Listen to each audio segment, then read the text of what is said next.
The diplomatic disaster, the unexpected invitation dire. Elena Vasquez adjusted her formal diplomatic jacket one final time as she stared out at the massive station through her transport's viewport.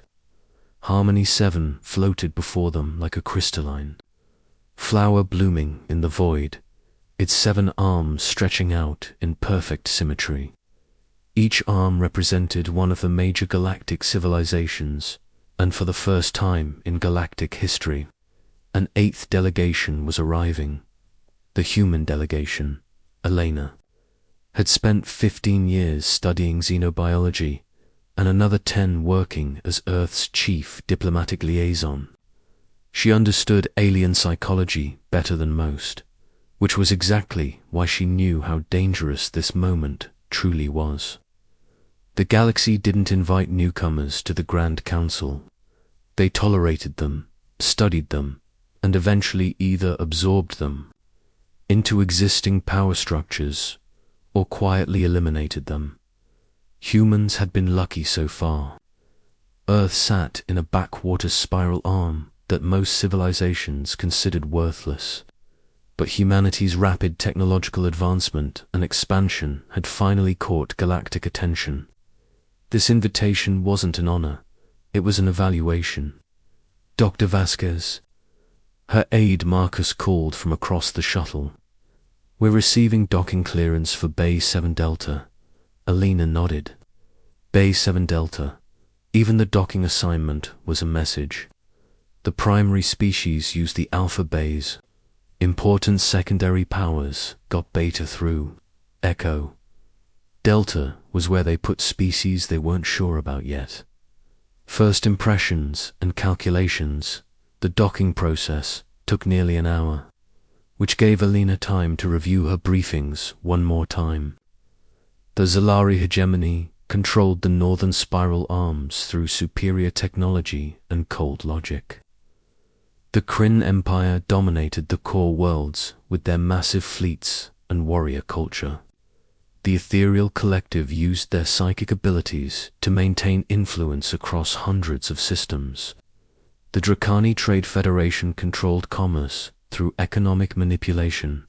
The hive-minded Nexus species operated as a single consciousness. Across multiple worlds, the ancient Vorth maintained their status through superior knowledge and long lifespans. The nomadic wanderer fleets controlled the outer rim through sheer adaptability. Each species represented a different approach to galactic dominance, and now they were all waiting to see what approach humanity would represent. The airlock cycled open with a soft hiss. Elena stepped into Harmony 7's main reception area and immediately understood why it had been chosen for diplomatic meetings. The architecture was deliberately neutral, incorporating design elements from all major species while favoring none. The lighting was adjustable to each delegation's preferences. The very air composition could be modified in different sections. Elena's guide was a Zalari, its tall, graceful form moving with mechanical precision. The Zalari communicated through a combination of harmonics and bioluminescent patterns that played across their translucent skin. Elena's translation device rendered its words in perfect, emotionless English. Human delegate Vasquez. You will be shown to your assigned quarters. The evaluation session begins in 6 standard hours. Elena noted the phrasing, not welcome ceremony or opening session. Evaluation session. The Zalari were nothing if not direct. The council chamber 6 hours later, Elena entered the Grand Council chamber. It was a massive spherical room with platforms extending from the walls at different levels. Each delegation's platform was positioned and designed according to their species' needs. The Kryn platform was elevated and imposing. The ethereal collective's area was surrounded by crystalline structures that amplified their psychic abilities. The Wanderer section was actually a mobile platform that slowly orbited the chamber. Humanity's platform was small, Positioned at the chamber's equator level among the other evaluation candidates, Alina counted 12 other species she didn't recognize. Apparently, humanity wasn't the only newcomer being evaluated today. The session began without ceremony. A holographic display activated in the chamber's center, showing a star map of known galactic civilizations.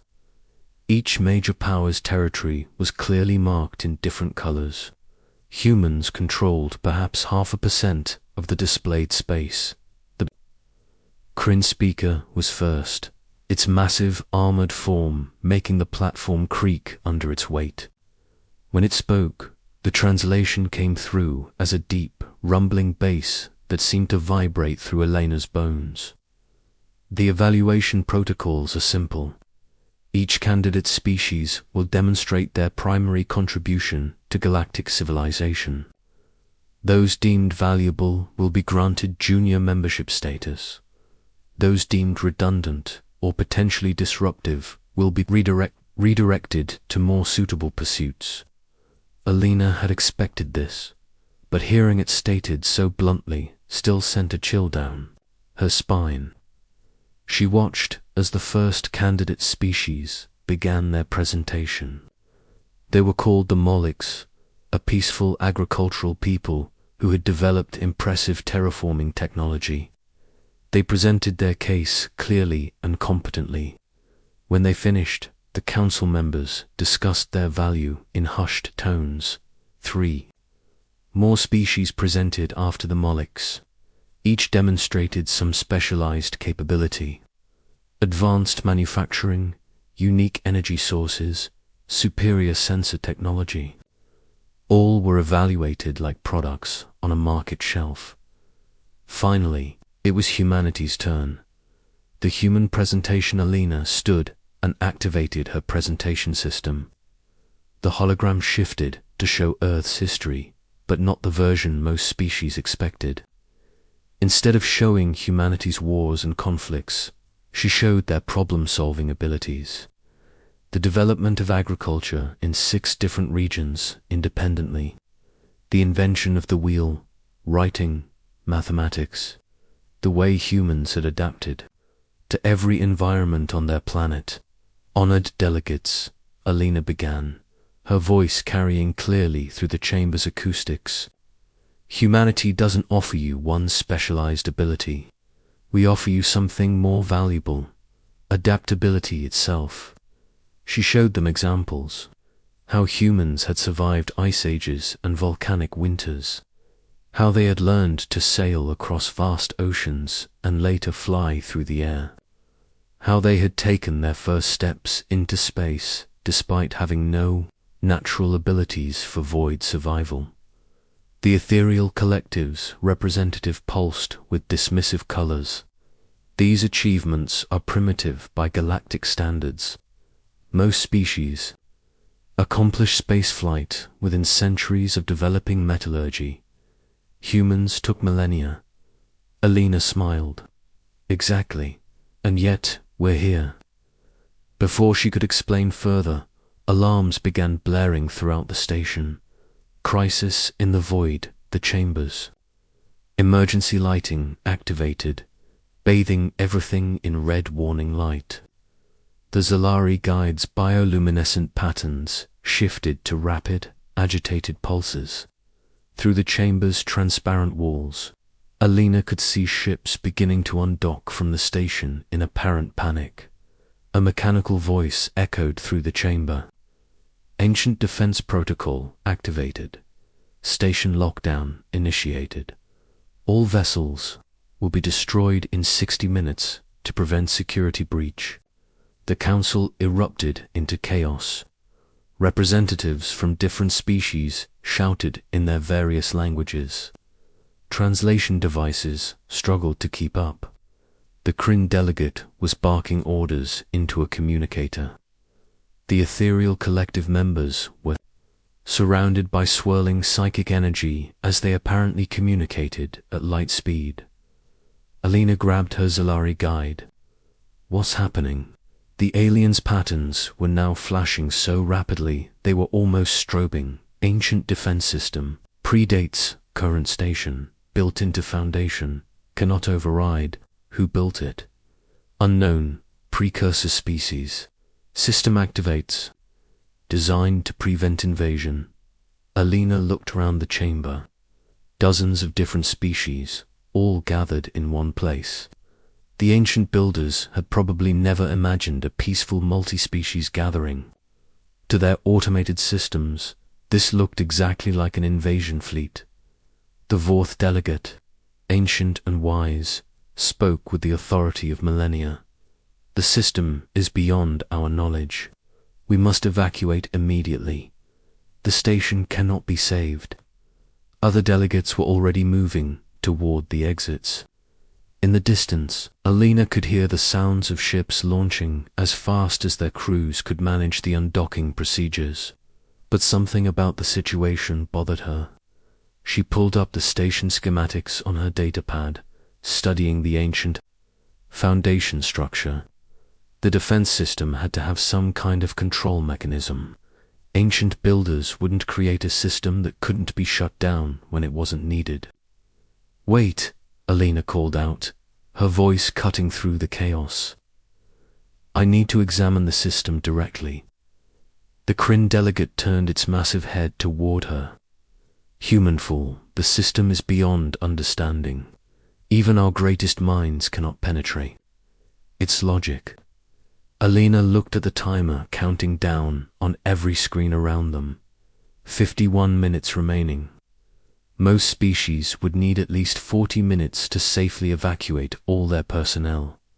"Maybe," Alina said, "but I'd like to try the descent into ancient technology." The maintenance shafts that led to the station's foundation were not designed for biological beings. Alina had to wear a full environmental suit and crawl through spaces that were barely large enough for her body. Her Zellery guide had tried to dissuade her, explaining that several engineering teams had already attempted to reach the defense system's core. None had returned. Alina pressed forward anyway. She had studied the station schematics during her preparation for this diplomatic mission, but the ancient sections weren't well documented. She was navigating by logic and intuition more than knowledge. The passages grew stranger as she descended. The architecture shifted from the station's familiar design to something far older and more organic. The walls seemed to pulse with their own inner light, and strange symbols were carved into every surface. Elena's translation device couldn't interpret the symbols, but her archaeological training helped her recognize patterns. These weren't just decorative. They were instructions. After 20 minutes of crawling, Alina found herself in a spherical chamber at the station's heart. The ancient defense system's core was here, a crystalline structure that hummed with contained energy. Conduits ran from it in all directions, carrying power and control signals throughout the station. But Alina wasn't looking at the crystal. She was looking at the symbols carved into the chamber walls. Now that she could see them all together, the pattern was clear. These weren't instructions for operation. They were a test. Understanding the ancient mind, Alina pulled off her helmet, trusting the chamber's life support systems. She needed to think clearly, and the helmet's recycled air was making her feel claustrophobic. The countdown showed 37 minutes remaining. The ancient precursor species hadn't built a simple defense system. They had built a puzzle. The question was, why? Alina studied the symbols more carefully. Her xenobiology background had taught her to look for universal patterns in different species thinking, mathematical relationships, logical progressions, and survival instincts that might be common to all intelligent life. The symbols weren't random. They formed a sequence that seemed to tell a story.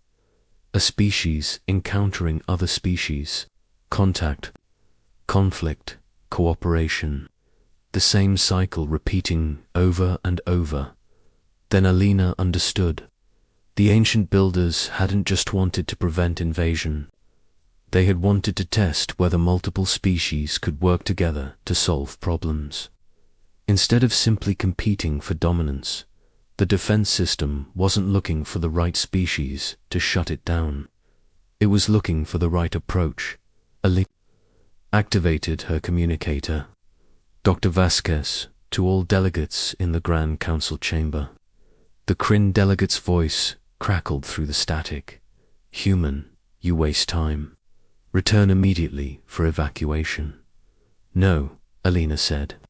I need you all to help me solve this. The system isn't just a weapon. It's a test of cooperation. Silence filled the channel for several seconds. Then the fourth delegate's ancient voice came through. Explain your reasoning, young human. Alina quickly described the symbols and their apparent meaning. As she spoke, she could hear other delegates beginning to understand. The ethereal collective offered their psychic abilities to help interpret emotional resonances in the ancient writing. The Zellerie provided logical analysis of the mathematical relationships. The Wanderer delegate contributed knowledge of similar puzzle systems they had encountered in their travels. Working together, guided by Elena's insights, they began to decode the ancient test. The solution emerges with 28 minutes remaining. The pieces started falling into place. The ancient defense system required input from multiple species, working in harmony, to demonstrate that they could cooperate rather than simply dominate each other. But there was still a missing piece. The symbols indicated that one final element was needed, something that represented adaptability and creative problem-solving under pressure. Human delegate, the Zellerie voice, came through the communicator with unusual urgency. The system requires final input. Symbols suggest species with adaptation ability must complete sequence. Alina stared at the crystal core. She could see the input ports now, spaces where different types of energy could be channeled into the system. Most were designed for the specialized abilities of various species, but one port was different. It seemed designed for something more basic, more fundamental. Alina placed her hand against the port. Her body heat, her bioelectric field, her simple human presence. Nothing fancy or technologically advanced, just the basic adaptability that had allowed humanity to survive and thrive despite having no specialized evolutionary advantages. The crystal pulsed. The ancient symbols began to glow. Throughout the station, Alina could hear the defense system powering down. With 3 minutes to spare, the lockdown ended. The aftermath back in the Grand Council chamber, Alina faced a room full of alien delegates who were looking at her with new eyes. The crisis had passed, but something fundamental had changed in their perception of humanity. The fourth delegate spoke first. In 3,000 years of galactic civilization, no species has successfully solved an ancient precursor puzzle. Most have never even recognized them as puzzles, rather than simply obstacles to overcome through force or superior technology. The Kryn delegate's armored form seemed less imposing now. Your species demonstrated capability beyond initial assessment parameters. This requires recalibration of threat evaluation protocols. Alina heard something in that statement that made her pause. Not just respect or surprise, concern, perhaps even the beginning of fear. The ethereal collectives, representative pulsed with complex colors that Elena's translator struggled to interpret. The human approach to problem-solving follows patterns we did not anticipate. This suggests our understanding of your species' potential is incomplete. Around the chamber, Alina could see similar reactions on every face or sensory organ or energy pattern that passed for faces among the various species. They had expected to evaluate a primitive newcomer species. Instead, they had witnessed something that challenged their fundamental assumptions about intelligence, adaptation, and survival. Alina realized that humanity had just passed their evaluation, but perhaps not in the way anyone had expected. The implications were only beginning to sink in. The revelation protocols. The questions begin. The Grand Council chamber had never been so quiet. Alina stood at the center of the spherical room, still wearing her environmental suit from the ancient passages, while 7 major galactic civilizations stared at her with a mixture of curiosity and growing unease. The Dracani Trade Federation representative was the first to break the silence. Its serpentine form coiled tighter around its platform as it spoke through mechanical translators. The human solution was unexpected. We require clarification of your species' capabilities. For our economic projections.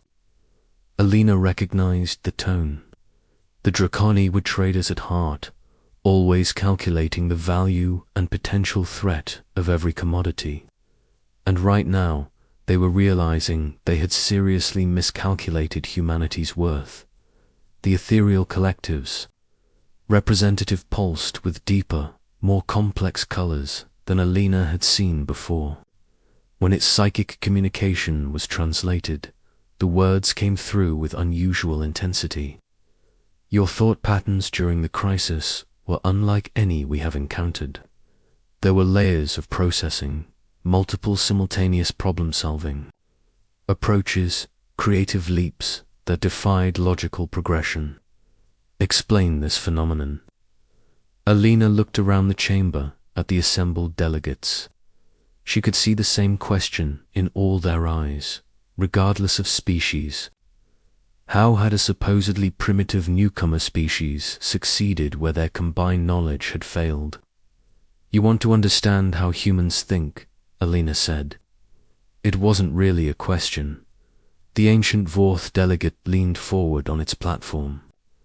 In our long existence, we have encountered species with superior strength, advanced technology, psychic abilities, hive mind coordination, and mathematical processing power beyond measure.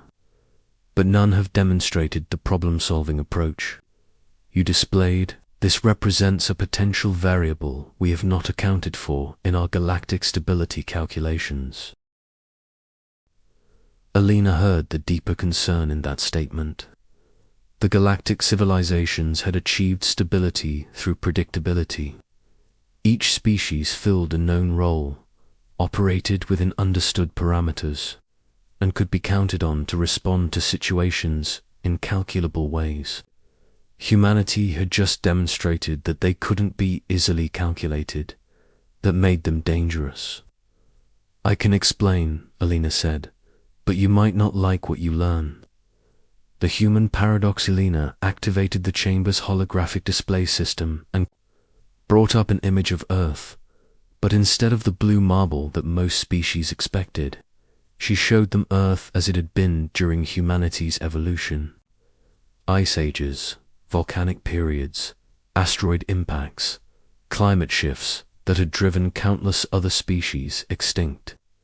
Most species evolve specialized advantages. Alina began. The Kryn developed superior physical strength and natural armor. The ethereal collective gained psychic abilities. The Zelari evolved enhanced logical processing. Each of you became very good at one particular survival strategy. She zoomed in on the hologram to show early human settlements. Humans evolved differently. We didn't get stronger or faster or smarter in any one area. Instead, we got more adaptable. Our survival strategy was flexibility itself.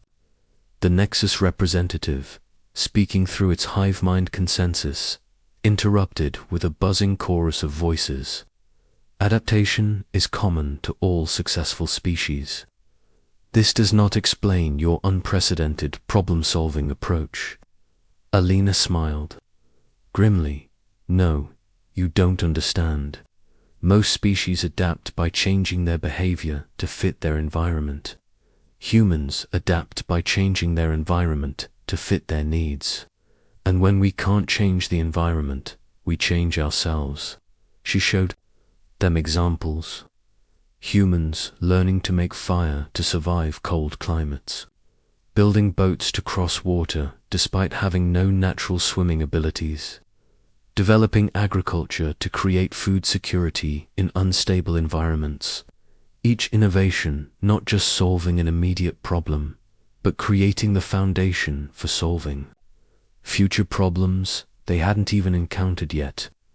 This is still within normal parameters, the Zelari delegates stated with its characteristic precision. Tool use and environmental modification are common among intelligent species. Yes, Alina agreed, but watch what happens when you combine that with this. The display shifted to show human population genetics, the incredible diversity within the species, the way different human populations had developed different traits, different cultures, different approaches to identical problems. Most successful species achieve stability through uniformity, Alina explained. Standardized responses, predictable behavior patterns, optimized solutions. Humans achieved success through diversity. We don't just have one way of solving problems. We have thousands of different approaches, all existing simultaneously within the same species. The chamber fell silent as the implications sank in. Alina could see the delegates beginning to understand, and she could see them becoming increasingly uncomfortable with that understanding. The demonstration, the Wanderer delegate spoke for the first time during the session. As befitting a nomadic species, its voice was modulated to suggest constant movement, never quite settling on one tone. Demonstrate this claimed diversity of approach. Alina had been hoping for this opportunity. I'll need volunteers from each of your species. There was hesitation. The idea of mixing their delegations was clearly outside normal diplomatic protocols. But curiosity won out. One representative from each major civilization agreed to participate. Alina presented them with a simple problem. Move a heavy container from one side of the chamber to the other, using only materials present in the room. The results were exactly what Alina had expected. The Kryn delegate immediately began calculating the most efficient application of force. The Zelari representative started analyzing structural stress points and optimal leverage angles. The ethereal collective member attempted to manipulate the container through psychic energy. Each species approached the problem through their natural strengths and established methodologies. All of their solutions would have worked, but they were predictable. Then Alina asked the human delegation's other members to solve the same problem. Marcus, her aide, suggested using the chamber's adjustable platforms as a pulley system. Dr. Sarah Chen, their xenobiology specialist, proposed flooding a section of the chamber and floating the container. Chief Engineer Rodriguez recommended dismantling the container, moving the pieces separately, and reassembling them at the destination. Same species, Alina pointed out to the assembled delegates. 7 completely different approaches, none of which any of you suggested. The Vorth delegates' ancient eyes narrowed with something that might have been concern. Your species operates without standardized protocols. This suggests potential instability in behavioral prediction models. Exactly, Alina said. You can't predict what humans will do because we don't know what we're going to do until we encounter the situation. We don't have just one survival strategy. We have the ability to develop new survival strategies spontaneously. The chamber's atmosphere had changed. Alina could sense growing unease among the delegates. They were beginning to understand that humanity represented something they hadn't planned for. The fear factor. The Kryn delegate was the first to voice what they were all thinking. Unpredictable problem-solving capabilities could represent a significant security concern. Species without established behavioral parameters are difficult to account for in stability planning.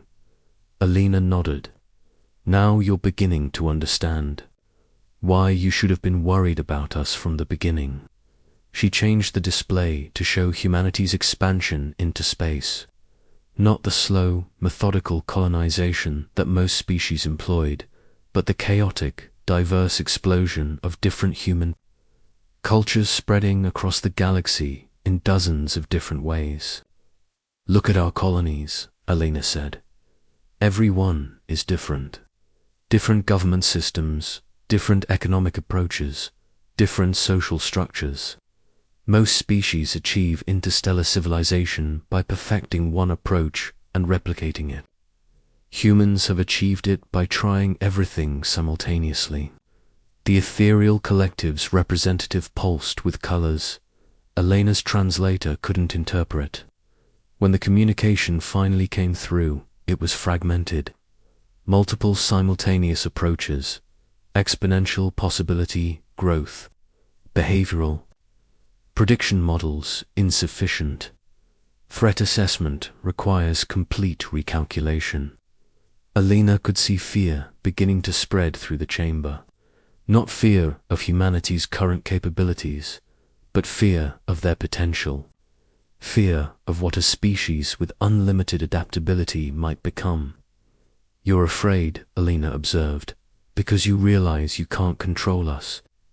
Every other species can be understood, predicted, and managed through your existing systems. You can calculate their responses, plan for their expansion, and maintain galactic stability. But humans don't fit your models. The Dracani representative coiled even tighter around its platform. Economic projections become meaningless when one variable can shift approaches without predictable patterns. This represents unacceptable risk. For trade stability, Alina smiled without humor. And that's just our economic behavior. Wait until you see what happens when we feel threatened. The historical lesson Alina brought up Earth's history again, but this time she focused on humanity's conflicts, not the wars themselves, but the innovations that came from them. The way humans had repeatedly developed new technologies, new strategies, new approaches when faced with existential threats. When humans are comfortable, we explore and create. Alina explained, when we're threatened, we adapt at exponential rates. Every time someone has tried to destroy us, we've emerged stronger and more dangerous than before. She showed them examples, how global catastrophes had accelerated human technological development, how conflicts had forced rapid innovations in everything from metallurgy to medicine, how each threat had not weakened humanity but had instead given them new capabilities. The species you've been evaluating today isn't even our final form, Alina said quietly. Humans become more dangerous every time they're challenged. And right now, you're all challenging us simply by making us aware of galactic power structures. The chamber erupted in discussion. Delegates were communicating rapidly with their home governments, their translation devices struggling to keep up with the volume of information being exchanged. Alina could see the moment when the implications fully hit them. Humanity wasn't just another species seeking membership in existing galactic civilization. They were a force of change that would transform whatever civilization they joined. The new reality, the Vorth delegate, called for order, its ancient voice carrying the authority of millennia.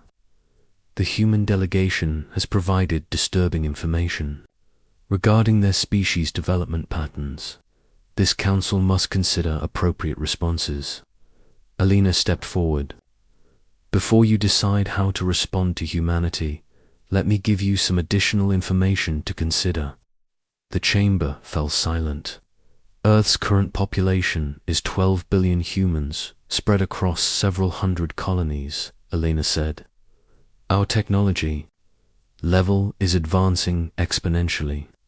Our adaptability is increasing as we encounter new environments and challenges.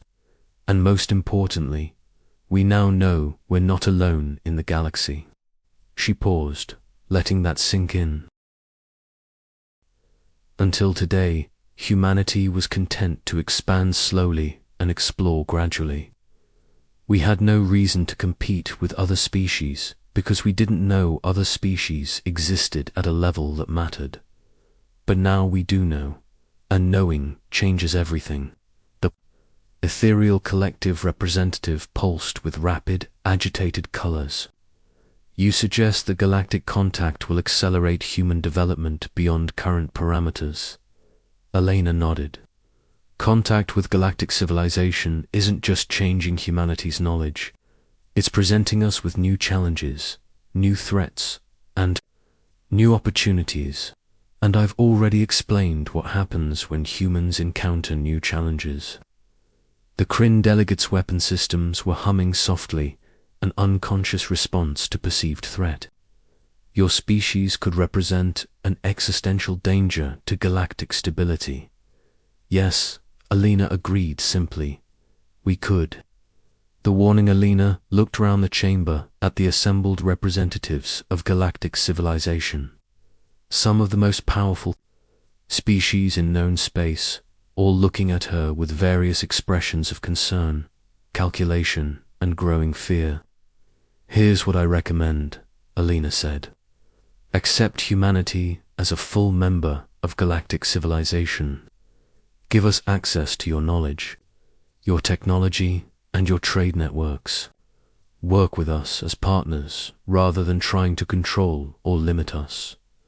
The Dracani representative hissed softly, and if we choose not to extend full membership, Elena's smile was cold. Then you'll discover what humans do when they feel excluded, threatened, or underestimated. And based on our history, I don't think you'll enjoy that experience. She activated a final display showing humanity's current technological trajectory. Right now, we're developing faster-than-light communication, advanced artificial intelligence, self-replicating manufacturing, and biotechnology that could reshape entire ecosystems. We're doing this as a peaceful exploration species. Imagine what we might develop if we felt we were at war. The chamber was completely silent now. Alina could see each delegate running calculations, trying to model what an adversarial humanity might look like. She could see the moment when they realized their models couldn't handle that many variables. The choice is yours, Alina said. Partner with us and benefit from human adaptability and innovation, or oppose us and discover why Earth's apex predators survived every extinction event for millions of years. The council session continued for another 6 hours as the delegates consulted with their governments and ran increasingly complex threat assessments. Alina waited patiently, knowing that every minute of deliberation was making humanity seem more dangerous in their calculations. Finally, the Vorth delegate called for a final vote. The Galactic Council recognizes humanity as a full member species with all associated rights and responsibilities, it announced. Furthermore, we establish the Human Relations Protocol, acknowledging the unique nature of human adaptability and the need for specialized diplomatic approaches. Alina nodded formally, but she could hear what wasn't being said. They weren't just accepting humanity as equals. They were treating humanity as a potential threat that needed to be carefully managed rather than controlled. The council session is concluded, the Vorth delegate continued. All delegations will return to their home territories to begin implementation. of new protocols regarding human integration. As the delegates began filing out of the chamber, Alina could hear the rapid conversations taking place through their various communication methods. Plans were already being made. Military assessments were being updated. Economic models were being recalculated.